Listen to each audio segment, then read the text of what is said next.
વર્ણિરાજનો અદ્ભુત રૂપ અને ગુણ જોઈને રાણીને થયું કે જો હું મારી આ બંને રાજકુંવરીઓને આ વર્ણિરાજ સાથે પરણાવી દઉં તો આ મહાપ્રતાપી યોગી હંમેશને માટે મારા રાજમહેલમાં રોકાઈ જાય.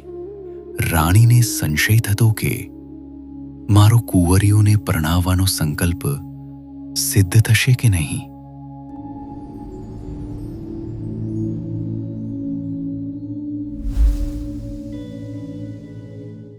સર્વાવતારી ભગવાન શ્રી નીલકંઠ વર્ણી અત્યંત કઠિન તપશ્ચર્યા સાથે ભારતભરમાં વિચરણ કરી રહ્યા હતા.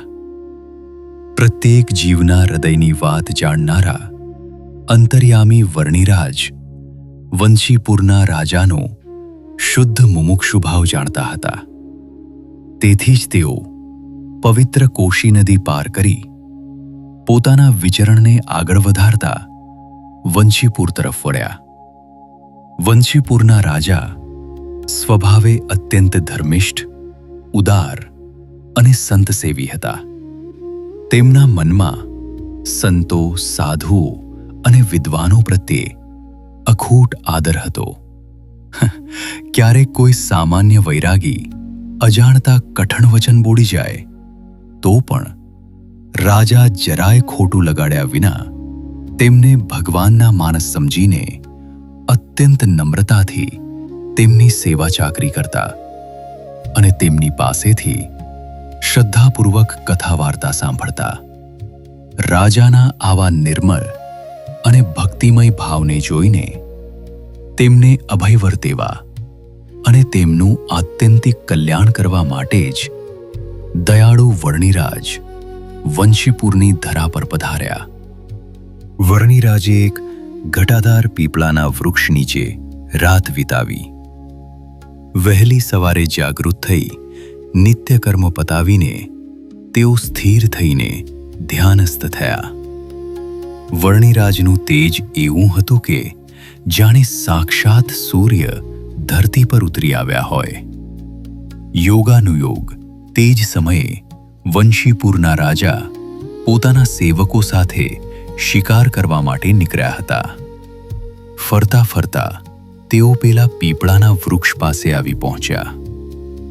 દૂરથી જોતા જ સેવકોમાં ગડમથલ શરૂ થઈ.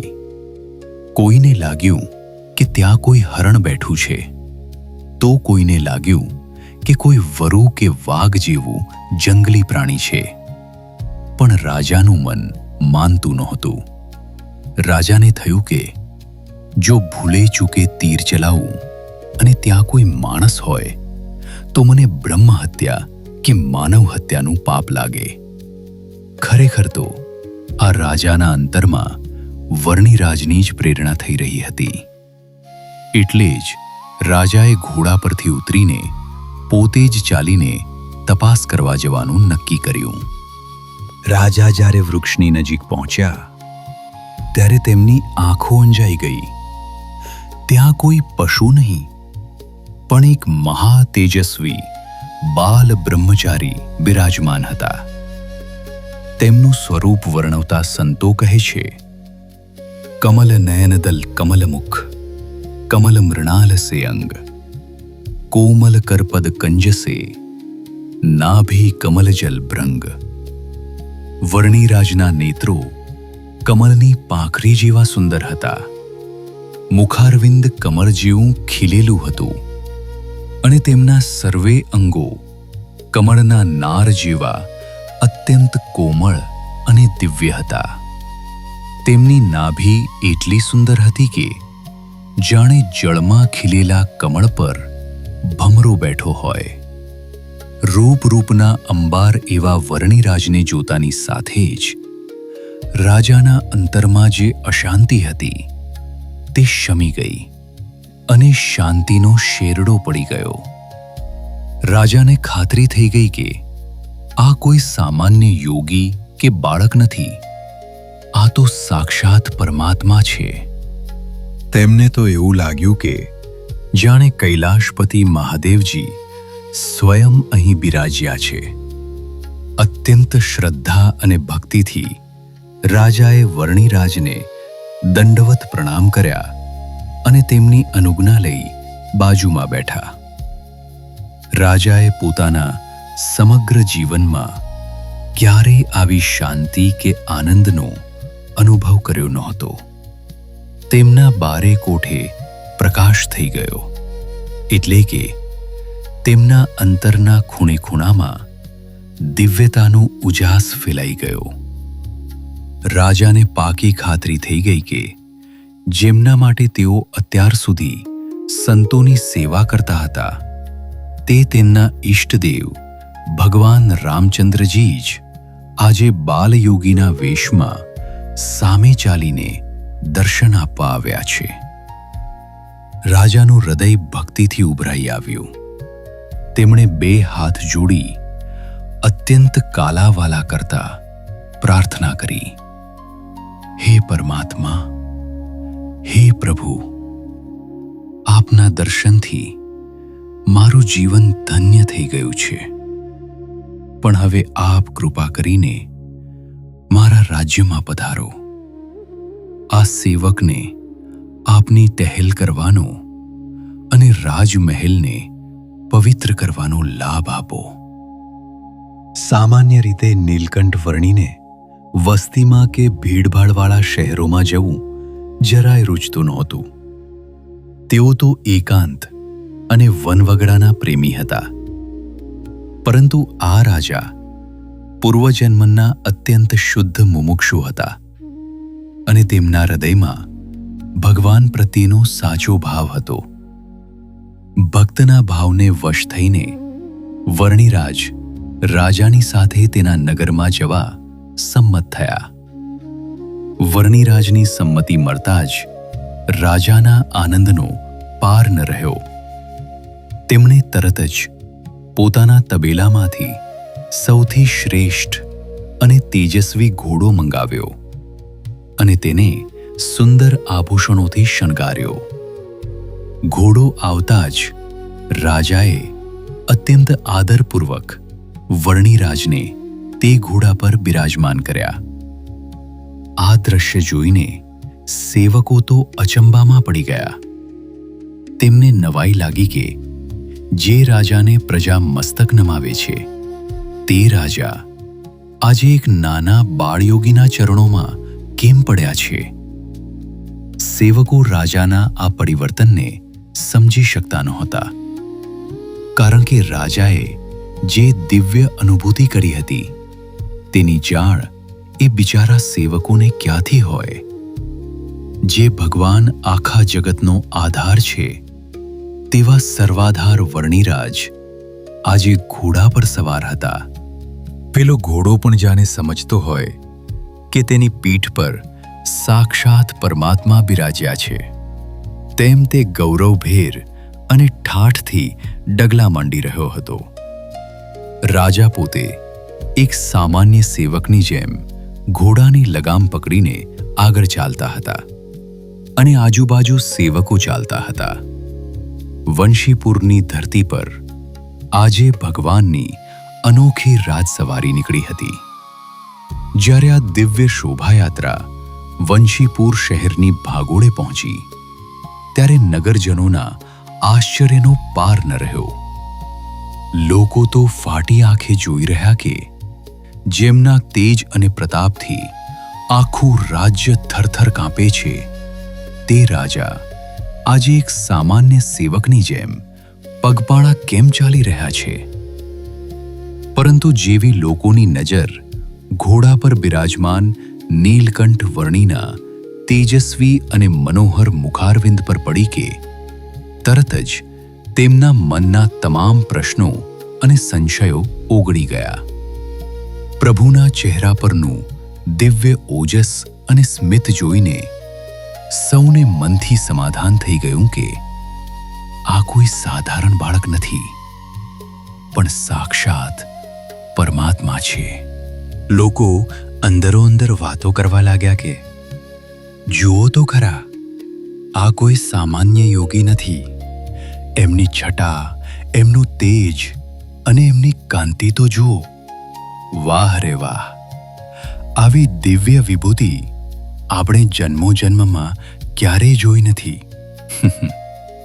રાજાધિરાજની આ સવારી જ્યારે રાજમહેલના દ્વારે આવી ત્યારે રાણી પણ હરખભેર મહેલની બહાર દોડી આવ્યા. વર્ણિરાજની એ મનોહર મૂર્તિને જોઈને રાણી તો જાણે મૂર્તિમાં જ ખોવાઈ ગયા. રાજાએ અત્યંત આદરપૂર્વક વર્ણિરાજના કોમળ હસ્તને ટેકો આપ્યો અને તેમને ઘોડા પરથી નીચે ઉતાર્યા. આ જ સમયે રાજાની બે રાજકુંવરીઓ સુશીલા અને ઈલા પણ દોડતી ત્યાં આવી પહોંચી. વર્ણિરાજના દર્શન થતાં જ બંને બહેનોના હૃદયમાં અપાર આનંદ છવાઈ ગયો. તદ્દન નિસ્પૃહી અને જેમને મહેલોના સુખ પ્રત્યે જરાય મોહ નહોતો તેવા વર્ણિરાજ આજે માત્ર રાજાના પવિત્ર ભાવને વશ થઈને મહેલમાં પધાર્યા. રાજાએ સોનાના વાસણમાં પ્રભુના ચરણ પખાડ્યા અને પૂજન કર્યું. બીજી બાજુ રાણીએ પણ ઉમંગમાં આવીને વિવિધ પ્રકારની રસદાર અને સ્વાદિષ્ટ વાનગીઓનો થાળ તૈયાર કરાવ્યો. સોનાના થાળમાં જ્યારે રાણીએ ભોજન પીરસ્યું ત્યારે ભક્તિ માર્ગના પોષક એવા વર્ણિરાજે સીધું જમવાને બદલે પોતાની સાથે રહેલા શાલિગ્રામને પ્રથમ થાળ ધરાવ્યો અને ત્યારબાદ પ્રસાદી રૂપે ભોજન લેવાનું શરૂ કર્યું.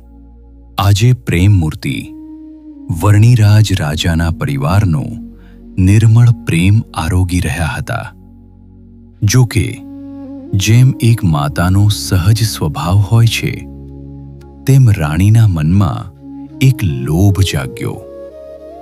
વર્ણિરાજનો અદ્ભુત રૂપ અને ગુણ જોઈને રાણીને થયું કે જો હું મારી આ બંને રાજકુંવરીઓને આ વર્ણિરાજ સાથે પરણાવી દઉં તો આ મહાપ્રતાપી યોગી હંમેશને માટે મારા રાજમહેલમાં રોકાઈ જાય.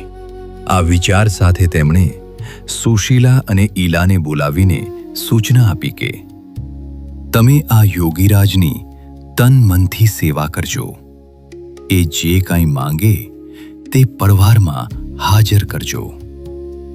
રાણી પોતે પણ વર્ણિરાજની સુખ સુવિધાનું સતત ધ્યાન રાખવા લાગ્યા, જેથી પ્રભુ અહીંથી ક્યાંય જાય નહીં. વંશીપુરના રાજમહેલમાં વર્ણિરાજની દિવ્ય હાજરીથી એક અનોખું અને પવિત્ર વાતાવરણ સર્જાયું હતું.